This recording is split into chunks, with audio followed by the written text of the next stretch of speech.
بسم اللہ الرحمن الرحیم۔ مومنین کرام، علامہ حافظ تصدق حسین صاحب کے حوالے سے یہ دوسری قسط ہے جو آج آپ تک پہنچا رہا ہوں۔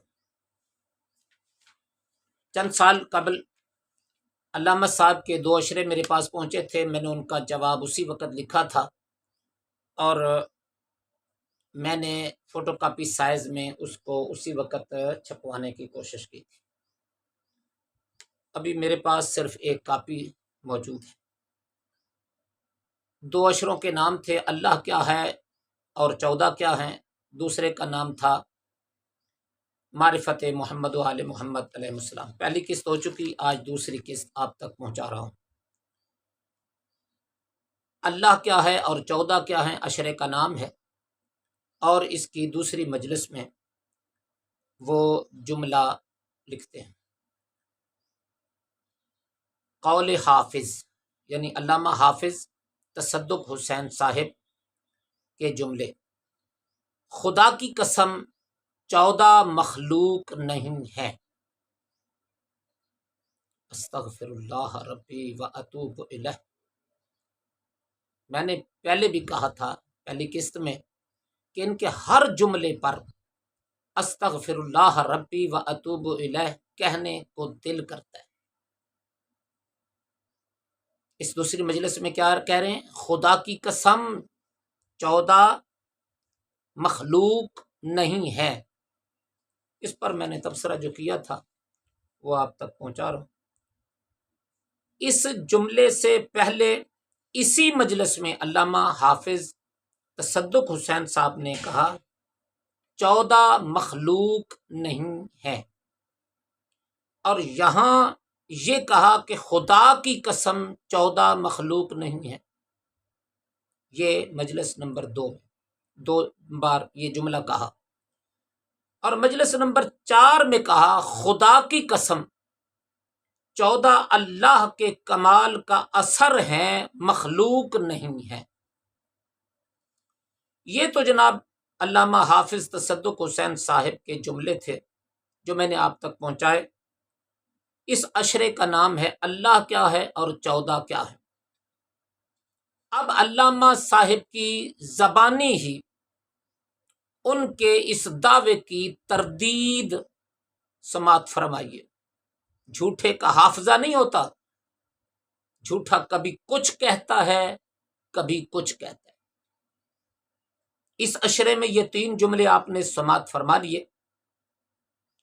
اب دوسرا اشرہ معرفت محمد و آل محمد علیہ السلام۔ انہیں کیا معرفت ہے؟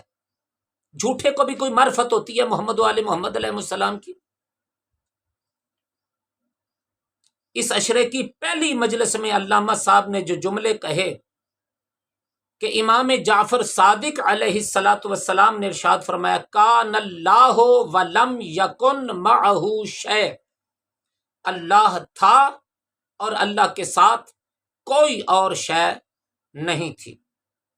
پھر آگے جملہ سنیے، ثم خلق محمدن، لفظ کیا ہے؟ ثم خلق، پھر پیدا کیا، خلق فرمایا، کس نے؟ اللہ نے، محمدن و علی و فاطمہ والحسن والحسین، کہ اللہ تھا، اللہ کے ساتھ کچھ بھی نہ تھا، پھر اللہ تعالی نے محمد، علی، فاطمہ، حسن، حسین علیہ السلام کو خلق فرمایا،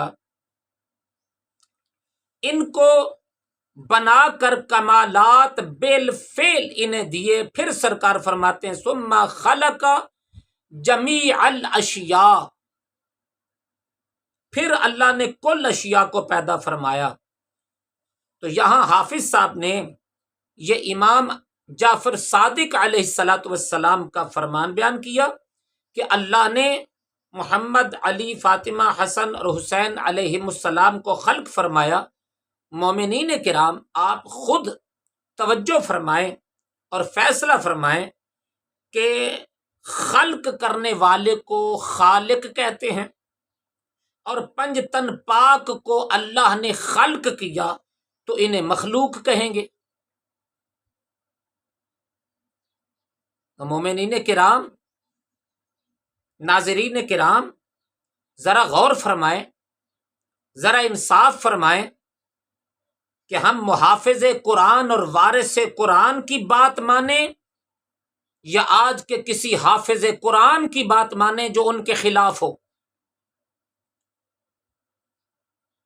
ہمارے عقیدے میں جو بھی امام کے مقابلے میں بات کرے اس کی بات کو رد کرنا ہم پر واجب ہے، وہ چاہے جس زمانے کا بھی ہو، چاہے وہ حافظ ہو یا قاری ہو یا کچھ بھی ہو، اس کی کوئی ویلیو نہیں ہے جو امام کے فرمان کے مطابق جملہ کہے۔ امام فرمائے ثم خلق محمدًا وعليًا وفاطمہ والحسن والحسین، اللہ تعالیٰ نے ان کو خلق فرمایا اور وہ کہے خدا کی قسم 14 مخلوق نہیں ہے۔ استغفر اللہ ربی واتوب الیہ۔ قول حافظ، اگلا جملہ سنیے، یہ بھی مجلس نمبر 2 میں ہے۔ یہ تو 14 کی دیانت ہے، یہ حافظ تصدق حسین کے جملے، یہ تو 14 کی دیانت ہے کہ انہوں نے کہا کہ ہم مخلوق ہیں۔ تبصرہ سماعت فرمائیے ذرا، مجلس نمبر 4 میں یہ جملہ دہرایا کہ انہوں نے کہ جو اپنے آپ کو مخلوق کہا ہے، یہ جملہ دہرایا ہے علامہ حافظ تصدق حسین صاحب نے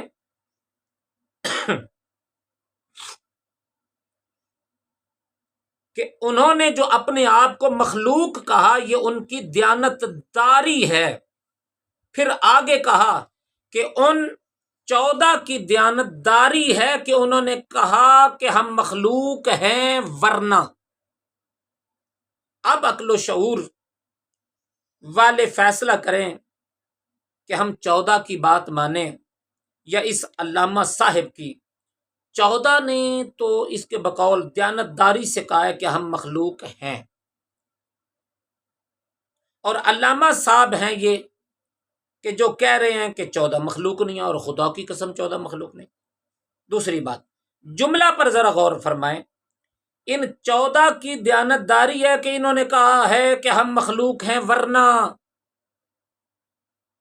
اس جملہ میں ذرا غور فرمائیں، اتنی بڑی جرت، اتنی بڑی جسارت کہ وہ 14 معصوم ہستیاں تو دیانت داری سے کہتے ہیں کہ ہم مخلوق ہیں، لیکن یہ ان کی بات ماننے کو تیار ہی نہیں ہے۔ اگر علامہ صاحب کے بقول 14 مخلوق نہیں ہے، نعوذ باللہ، جملہ سنیں، اگر ان کے نزدیک نعوذ باللہ 14 مخلوق نہیں ہیں، جیسا کہ انہوں نے کہا کہ خدا کی قسم 14 مخلوق نہیں ہے، اس کے باوجود 14 کہیں کہ وہ مخلوق ہیں، 14 معصوم ہستیاں کہیں کہ ہم مخلوق ہیں، تو دیانتداری کہاں رہی؟ اگر وہ مخلوق نہیں ہیں تو کیا وہ اپنے آپ کو مخلوق کہہ سکتے ہیں؟ یہ تو سراسر 14 معصوم ہستیوں کی طرف جھوٹ کی نسبت ہے جو علامہ صاحب دے رہے ہیں۔ اب بھی اگر کوئی میرے ان جوابی جملوں کے بعد بھی اس کی سائیڈ لیتا ہے تو وہ بھی پھر 14 معصوم ہستیوں کی توہین میں اس کا ساتھی ہے اور توہین کا مرتکب ہو رہا ہے۔ اس دوسری مجلس کا ایک اور جملہ سنیے، قول حافظ، مخلوق ہونا نقص ہے، 14 ناقص نہیں ہے، 14 تو کمال ہی کمال ہیں۔ یہ ہے علامہ حافظ تصدق حسین کے جملے، ایک دفعہ پھر سن لیجئے۔ مخلوق ہونا نقص ہے، 14 ناقص نہیں ہے، 14 تو کمال ہی کمال ہیں۔